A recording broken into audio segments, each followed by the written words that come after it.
Hi, I'm Dave with Phototropics Photography, and today is our Work It Out Wednesday segment where we offer some suggestions on how you can develop your photography business. And today, specifically, we're going to discuss working with service providers. That is people that are business clients that have already got clients of their own, and they need your service to complete their project. I have one company called Evolve. They're really good. They're a property manager for vacation rentals, and that's all they do.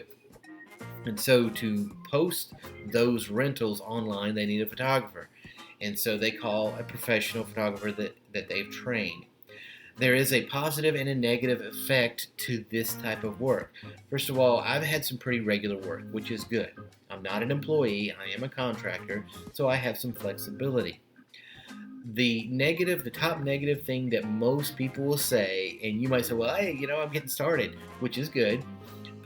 You're paying basically for your education, is that the pay is usually not as much as it would be if you charged your own rate. Lots of times, especially with Evolve, they will pay if you're going long distances. Things like that. If there's added features, they pay for that. So they are a real good company to start with. And the best thing about it is that they will train you the way they want it done. And if their product is being sold, then it must be a pretty good process. Now, that's a good place to start if you're brand new, if you don't want to go to college and things like that, and you've kind of worked on your own photography. They will tell you exactly what they want. They will give you a shot list, and oftentimes they will have you give it, a test shoot. Maybe do your own house and things like that. And you're like, wow, why did I think about that? I could practice in my own house. You can. And then they'll give you feedback and say, hey, remember to keep your camera a little bit higher. Make sure that your tripod is level and always shoot at the same focal length, things like that. And that's good feedback. And then they'll send you out and offer you jobs, and you can accept them or not, or decline them. Usually at first you try to take as many as you can, get a good reputation with them. They may not ever see you, but they'll know your name. Hey, I know this guy, he'll always take my stuff. And so I've actually got to go outside of my regular service area, picked up jobs, and they've also compensated me for that. So they're a good company. Now, as far as drone work is concerned, there's Drone Base. I've worked with them a good bit, and some others that Droners IO is another one. Now, Evolve, I found through Craigslist. Drone Base and Droners IO, I actually went to their website because I knew that's the kind of service they provided, and found out that they do hire contract of drone pilots. So the thing about most of these companies is they don't want you flashing your colors, so to speak. They don't want you showing your logo. They don't want you promoting yourself on their customer, because they've worked hard. They've got a lot of stuff that they're producing for that individual, and you are providing a service not to that person, but to your contractor.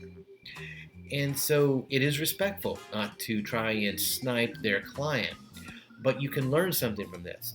You find out, okay, this guy, oh, well, what do you do? Oh, I am the grounds maintenance person. I'm the project manager. So, see, you've learned something from that. It's like, okay, I know if I'm going to go get a job on my own, I'm going to look for this type of company, and I'm going to speak to that individual that's over there in that company. Again, you wouldn't want to follow up with the company that you're, shooting for at that time, because that's just bad business. And if you get in a habit of doing that, you won't get more work. So people see you as a person who will snipe their clients. And some, like Evolve, will let me use the photos I take in my own resume, my own portfolio. I have to edit them though. Dronebase, Droners.io, they don't want you using their work to promote yourself, which I respect. They are purchasing that work from me. And so you have to be careful not trying to, sneak your stuff in there. That's the same thing with Disney. If you shoot on Disney property as one of their contractors, you cannot use their stuff to promote your name. My understanding is they have lawyers that are travelers that they will come to your house and let you know very quickly that you're not allowed to do that. And you probably revoke your ability to take pictures at a place like Disney, Universal, places like that. So be careful. Again, they will train you. You will learn how to do stuff, and you can use that for your own benefit. And then when you go look for your own clients, you will have that knowledge. and you will eventually, in effect, leave the training wheels behind, and you'll start being able to take jobs and manufacture jobs, so to speak, market jobs that are paying better, and you'll be able to support yourself on that rather than depending on somebody else to find the work for you. So, as you continue to move along, we'll talk about prices some other time, because that in itself is a total topic to deal with.